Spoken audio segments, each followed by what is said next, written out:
Why? So, back in February of this year, March, February, whatever you want to say, whenever it came out, we ended up having Winnie the Pooh, Blood and Honey hit theaters for a limited amount of time, and it sparked so much craze based around something as simple as a concept. The only reason, in my opinion, and what I feel that this movie gained any traction, any notoriety, any, sort of attention in the first place is the fact that this was literally marketed as, and was, a Winnie the Pooh horror movie, because Winnie the Pooh and Piglet went free domain only like a couple years ago or something. So obviously someone was going to pick it up and put a little spin on it. And that's exactly what director Reese Waterfield did. And this isn't the only film this guy is making that is taking a unique horror spin on some classic Disney characters. For instance, if you look in his filmography, it's nothing particularly impressive. Not to mention as well, he's also got feature productions coming out for Bambi the Reckoning and Peter Pan Neverland's Nightmare. Sorry, Peter Pan's Neverland Nightmare. That's what the actual title is.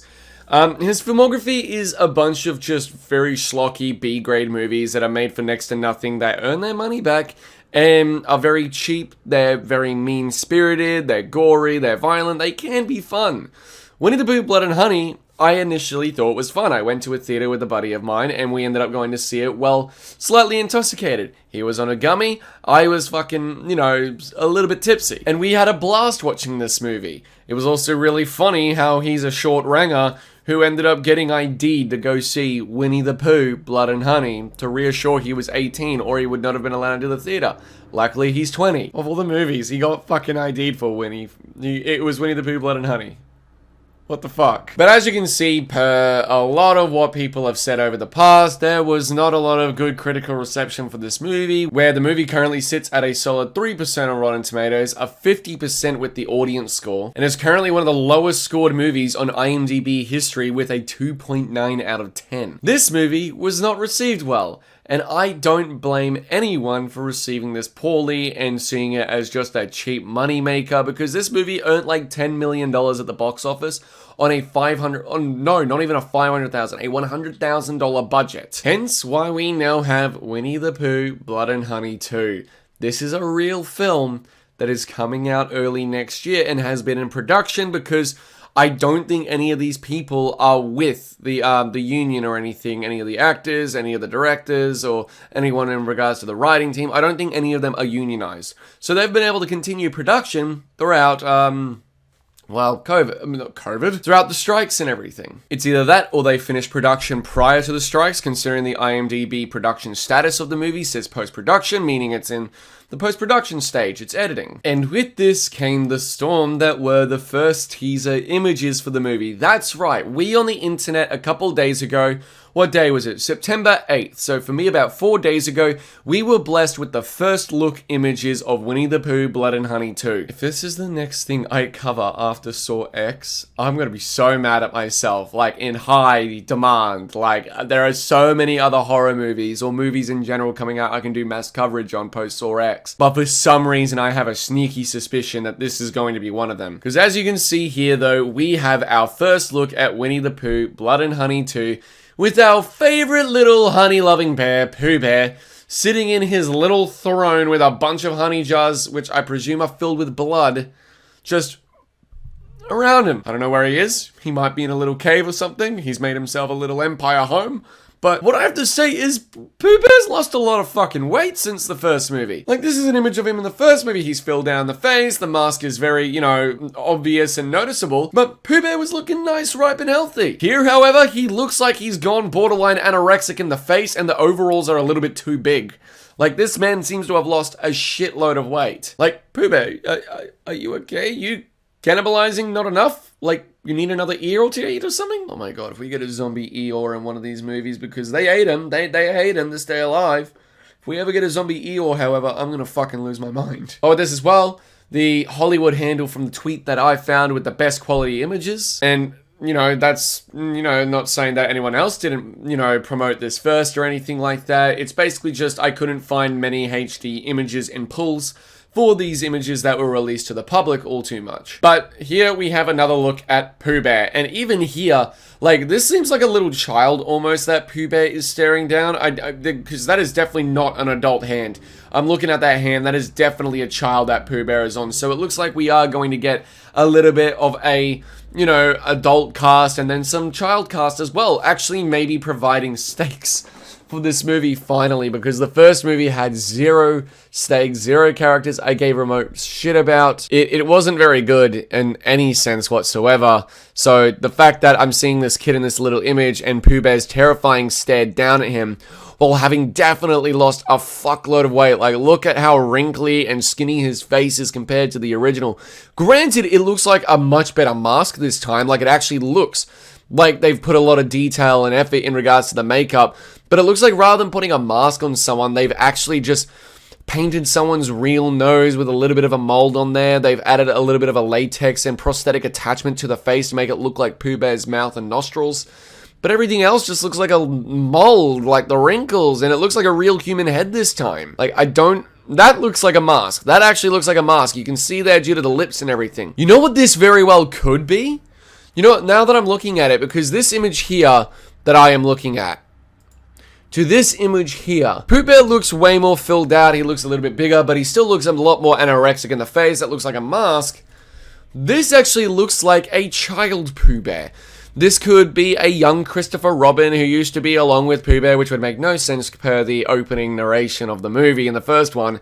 But at the same time, it looks like Pooh Bear may have found other children after Christopher Robin ran off. Why am I trying to theorize about Winnie the Pooh, blood and fucking honey? But I'm just saying, like, given how he looks in regards to his body here, he also looks a little bit shorter and smaller in stature. When it comes to his face here, it looks like a human face, as if Pooh Bear hasn't grown out or come into his own.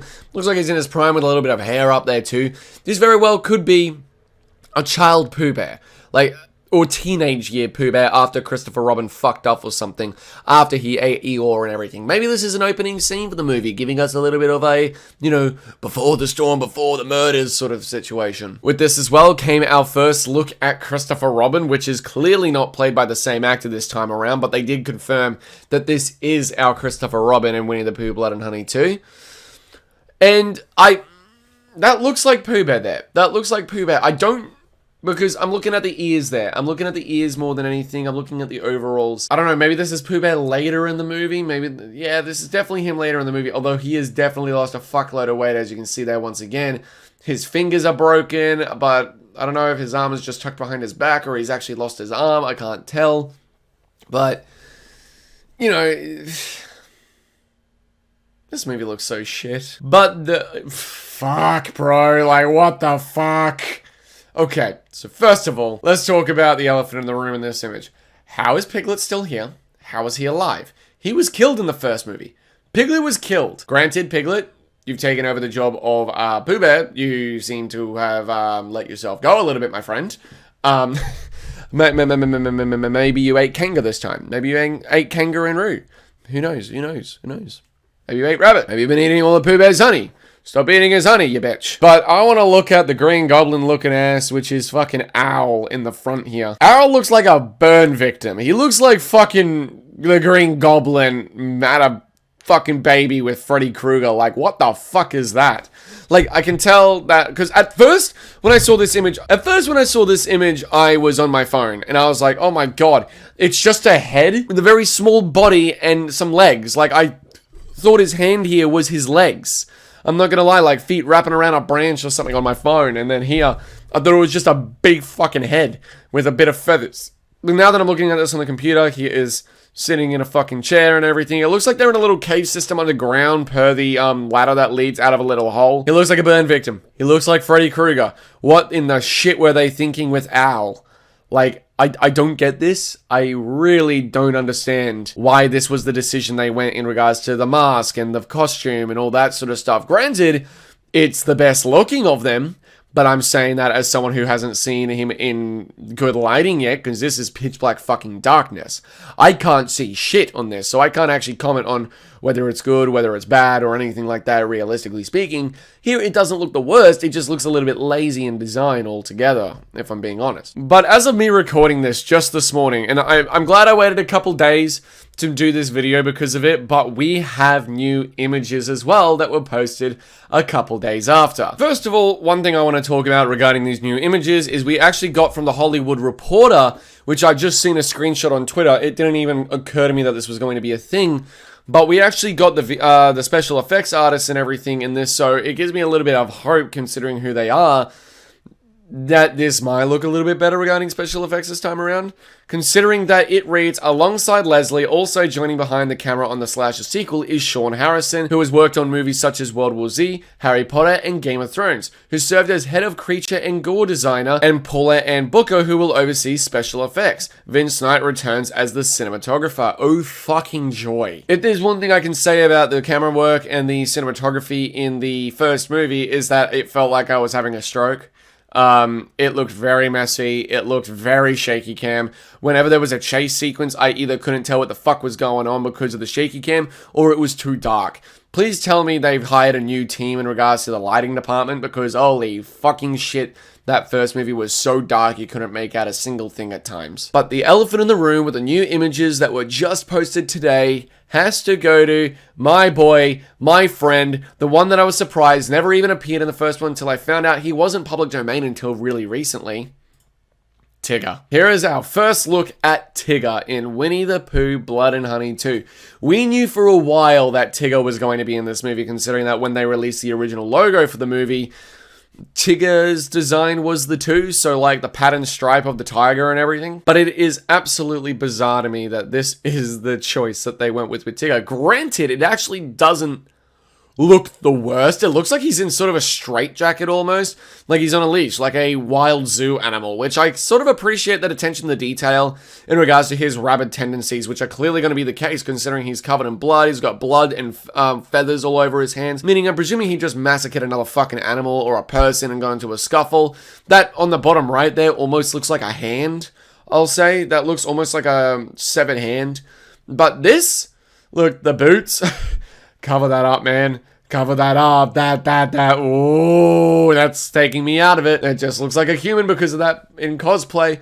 But everything else here, from like the mask and the bodysuit and the hands, actually don't look horrendous.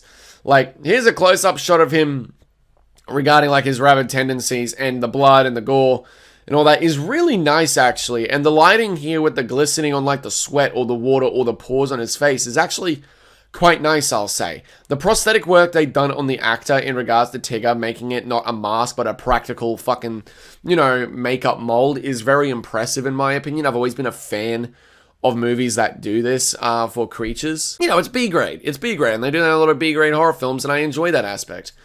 But we get a close-up shot of him too, without the blood all over the face.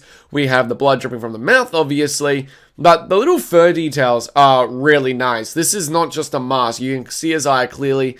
It looks less like a mask and more of a, as I said, makeup and prosthetics actually put onto him, which I can appreciate as someone who loves filmmaking.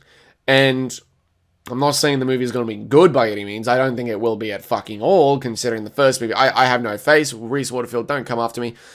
But, you know, the attention to detail here is nice, I guess. I don't know. I don't know what other design they could have gone for. They just made Tigger look as mean as possible and as ferocious as possible, which, horror movie Tigger in a Winnie the Pooh horror movie. What else were we really expecting, if I'm being 100% honest? Like, I shouldn't be surprised by this whatsoever. It doesn't look great. It doesn't look awful from this image here. It's just kind of there. If there's one thing I'll say about Winnie the Pooh, Blood and Honey, because I know there was a lot of controversy surrounding the movie in regards to critics bashing it unnecessarily, apparently. I don't think so. The movie deserves an F. Like, fuck it. I give Winnie the Pooh, Blood and Honey an F. It's my least favorite movie of the entire fucking year. I hate that movie. Because I rewatched it sober, and what a fucking snooze. But at the same time, as far as I'm concerned when it comes to filmmaking, whether they make a good movie or a bad movie in the eyes of the public or themselves, as long as the director, the crew, the cast, everyone a part of the production team has a good time making it and they have fun, they've done their job. They've done their job at having a fun time. They're living their dream. They've got a career here. They've got a career pathway. They're doing what they love and what they want to do, which is something I admire and can idolize. Like, it is very nice to see. And, you know, the ambition, I guess, but with no sort of what's the right word I'm looking for? The vision of which is very uninspired. That Winnie the Pooh, Blood and Honey was. For the sake of the filmmakers, because Reese Waterfield is passionate about that first movie. Trust me. But at the same time, I don't like that movie. And that's perfectly fine. He's proud of his work, and I am very happy he's proud of his work. I just don't know why we needed a fucking sequel. This isn't necessary. What horror movie sequels are fucking necessary? Let's be 100% honest. What movie sequels are necessary? Give us original stories, for God's sake. But I still love them either way. Give me all the sequels in the world. But, yeah, that is the first look and images of Winnie the Pooh, Blood and Honey 2. What do you guys think of all this stuff? Who fucking knows how this will turn out? It's coming out early 2024. Will I see it? Yeah. Yeah, I will. I'll fucking see it, of course. I'm not gonna lie. I'm gonna be sucking into seeing all of these movies, no matter how many of them they fucking make. It's probably gonna get a limited theatrical release again. And this time I'm going to go fucking drunk. Thank you all so much for watching. Look out for more videos coming very, very soon regarding Saw, movie reactions, movie reviews, and also the Saw retrospectives. I can't wait to provide them all to you guys. Thank you all so much for watching. Look out for more videos on the horizon very, very soon. Make sure to click the subscribe button and the bell to get notified when new videos are up every single week. And I'll see you all in the next video. Take care.